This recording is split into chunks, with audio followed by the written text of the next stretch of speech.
Vanakkam Dohadeva and everyone. Wonderful to be with you again.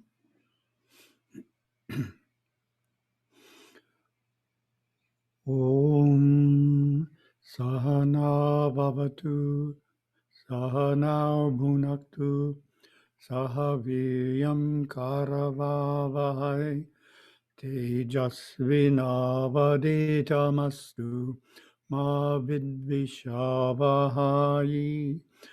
Om Shanti Shanti Shanti. We will share the screen. First topic. Here we go. First topic.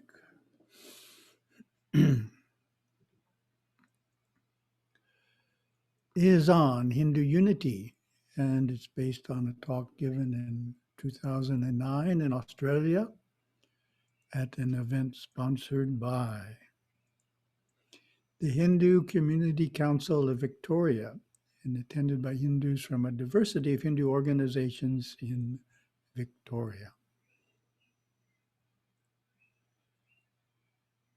As the world rapidly becomes a global village, many Hindu leaders are collectively discovering that Hindu unity is more important than ever before.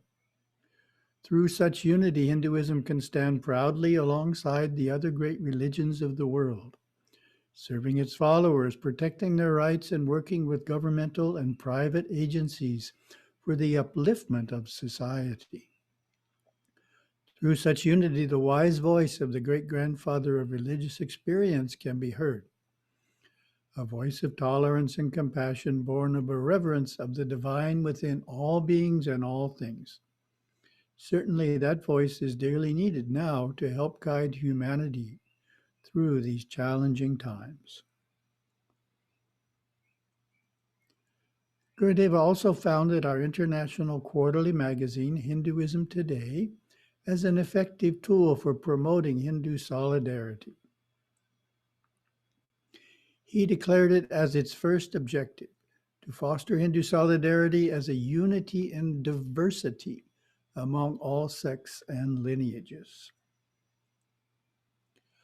Unfortunately, in every country, there are also Hindu leaders and movements who discourage Hindus to not work together, but to divide by language, the deity they worship, or other differences. However, the wise encourage Hindus of different organizations, affiliations, and traditions to band together, to stand united in their diversity, to effectively face the challenges that confront the Hindu peoples in the modern world. Here's a story to illustrate Hindu solidarity. A few years ago, we were guests at an event in the Hindu Temple of Greater Atlanta. It was the simultaneous celebration of the 12-year reconsecration of the existing temple for Venkateshwara and the inauguration of the new temple for Shiva, built as a separate and adjacent structure. On many evenings, the Vaishnava priests would help in the Saiva ceremonies and vice versa. The smooth, harmonious working together of the Vaishnava and Saiva priests and the Shiva and Venkateshwara devotees was uplifting and encouraging, showing how well these two traditions are able to cooperate and blend their energies without giving up their distinct beliefs and customs. A group such as yourselves that desires Hinduism to exist in perpetuity in Victoria, of course, needs to be concerned about the younger generation eventually replacing them as the active adult participants. As many of you know from personal experience, it is not necessarily an easy task to interest our children in participating in Hindu activities. Gurudeva said this about passing on our traditions. Every Hindu has but one great obligation, and that is to pass his religion on to the next generation of Hindus. That's all he has to do. Pass his religion on to the next generation. Then that generation passes it on to their next generation. If we lose a single generation in between, the whole religion is lost in an area of the world. How many religions have existed on this planet? Thousands of them. What happened to the Zoroastrian religion? It barely exists now. What happened to the religion of the ancient Greeks? They must have missed several generations. The ancient Mayan, Hawaiian, Druid, and Egyptian religions are all virtually forgotten, but for the history books. The magnitude of the challenge of passing Hinduism on to the younger generation is significant and is apparent in many of the temples founded in the United States in the 1970s and 1980s. The founding groups of these temples are in their 60s and 70s and still enthusiastically and devotedly attending the pujas. Their children are in their 30s and 40s. However, in many cases, only a handful of the second generation can be seen in the temples.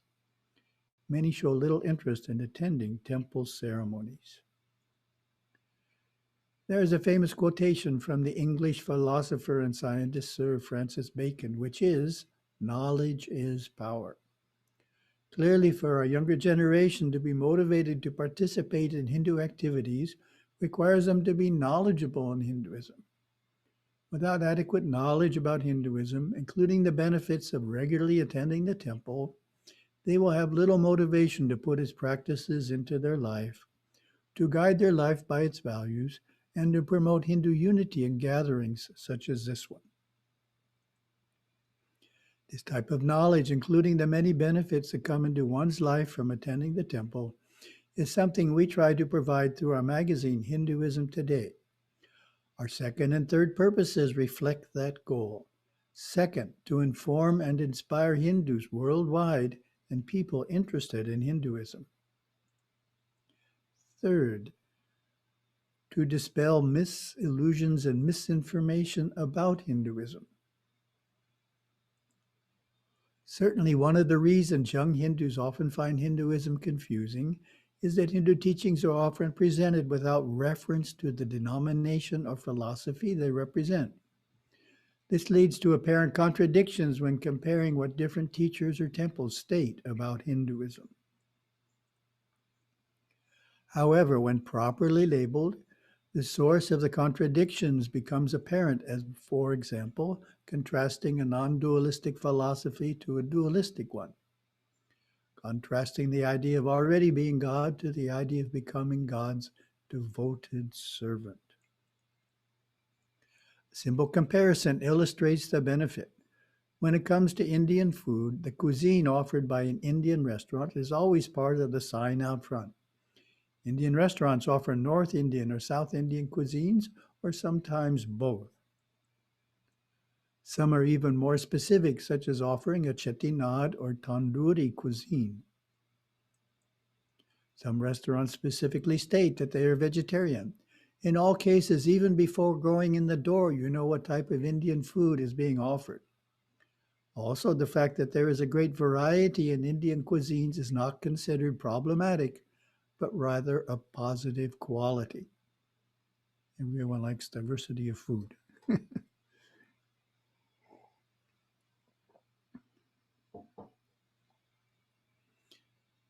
Our suggestion is that Hindu teachers, as part of their talks, clearly indicate what denomination and philosophy they are presenting.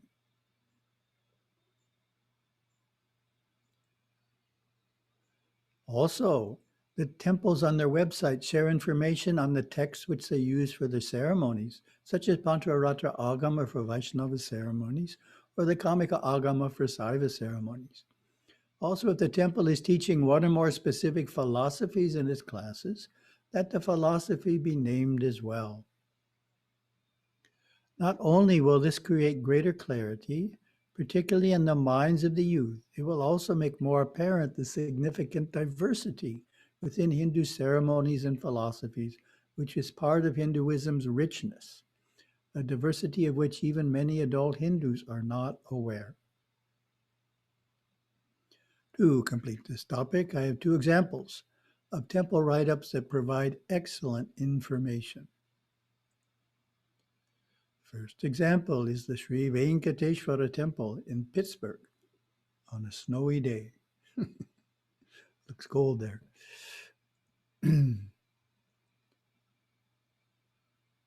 Structure. Plans for Sri Venkateshwara Temple were designed and planned by Stapati Ganapati working at Engineering Cell of Endowments Department, Andhra Pradesh, India.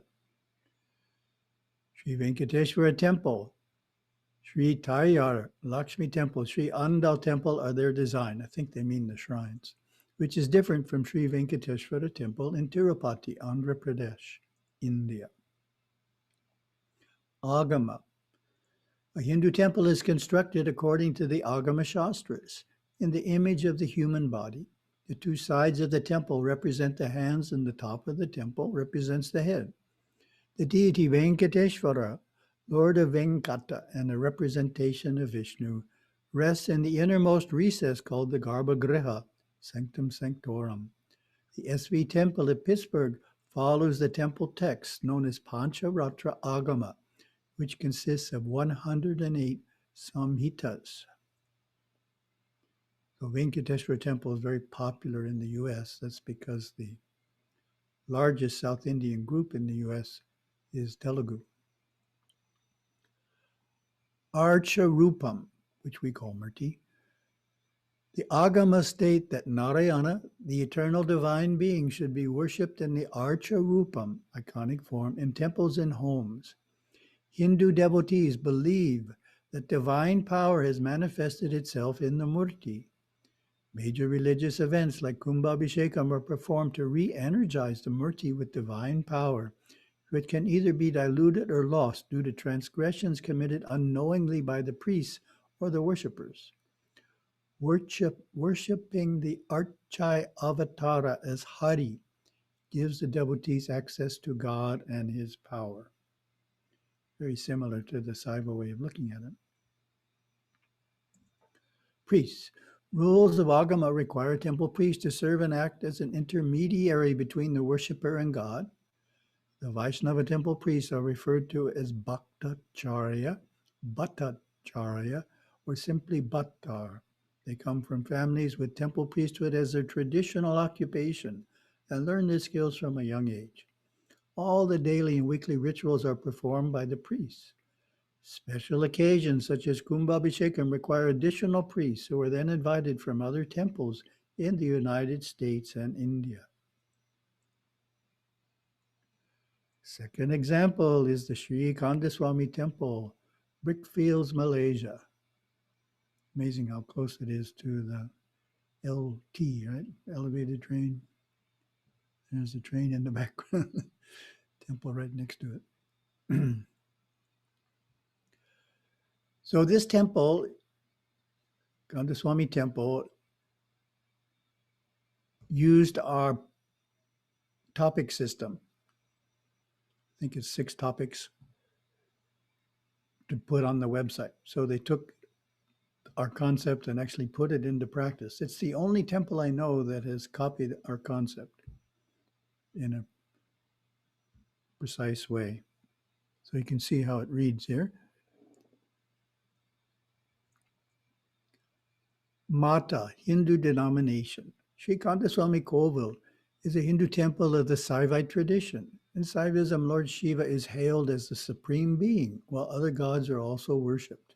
According to Puranas, Lord Shiva himself manifested himself as Lord Shanmugar, adding the 6th face, Adho Muham, the face inclined downward, to his 5 faces for the purpose of wiping off the sorrow of the Devas. Lord Shanmugar is none other than the Supreme Being itself. Agama Scriptures. The 3 pillars of Hinduism is the house of worship, temple, the spiritual guide, Satguru, and the scriptures, Vedas and Agamas. Vedas and Agamas are the primary source and supreme authority for ritual philosophy and temple construction. The Agama Kumara Tantra is strictly followed for the rituals performed in the temple and for erection of the temple as well. I bet most of you weren't aware of that Agama. So that's what they're using for their ceremonies. Kumara Tantra is the name of it. Murti, the deity. The earliest forms of worship of man were symbols. Amongst them was the linga, the veil, and the trishul. Veil, which is the emblem of spiritual wisdom, is capable of bestowing grace on the soul and saving them from the miseries of the challenging world. Lord Shanmugar manifests himself as Sri Shakti Vel Peruman, who embodies the attribute one whose knowledge is deep, broad, and sharp in Sri Kandaswami Koval and reigns gracefully. The reason they talk about the veil is that's the murti in the inner sanctum. It's a veil. Why is it a veil? Because they're following the patterns of Nallur temple in Jaffna, which has a veil in its sanctum. Archakar, the priest. In Saivite temples, only Saivite Brahmins of the hereditary Adi Shaiva priest lineage were entitled to conduct rites in Agamic Shiva temples. Sri Kandaswami Koval follows this rule. The first priest of Sri Kandaswami Koval was Shiva Shri R. Somaskanda Kurukal.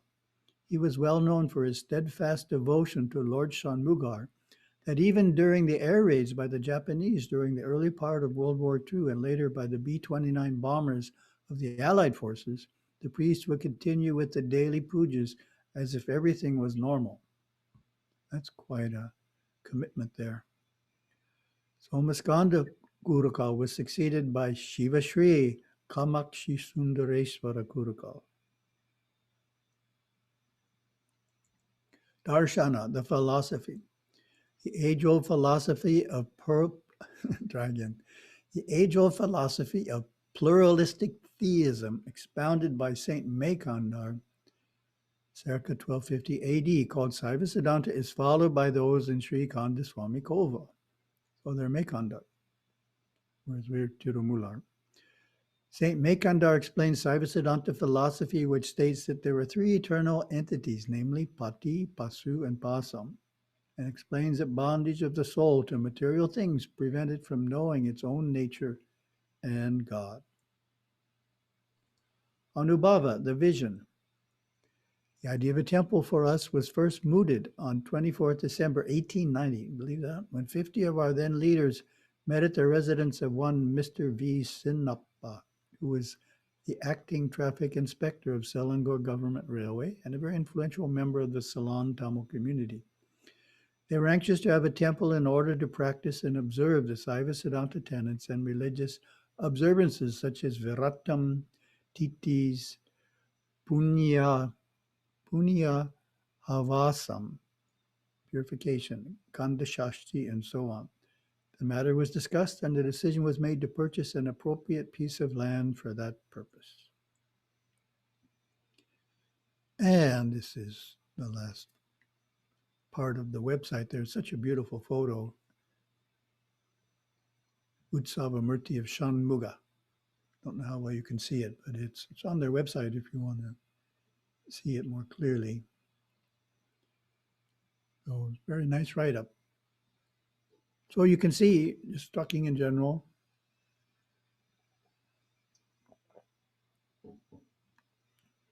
isn't it wonderful to know what a temple stands for? You know, before you walk in the door, just like a restaurant, you don't walk in and find out it's not totally veg or something and leave because they didn't put it on their sign.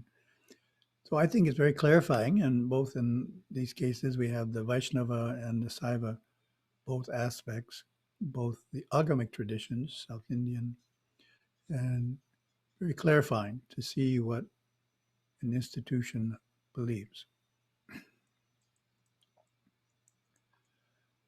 And the point is that it's even more so for younger people. You can avoid confusion. Because things get too confusing, which Hinduism can, too contradictory, then you give it up. So we don't want that to happen. And describing what a temple believes in and how it's functioning is very helpful way to prevent that from happening, as well as Hindu teachers labeling what they're saying. Is it Vedanta? Is it Vaishnavism? What philosophy are they speaking from? Then we get some testimony.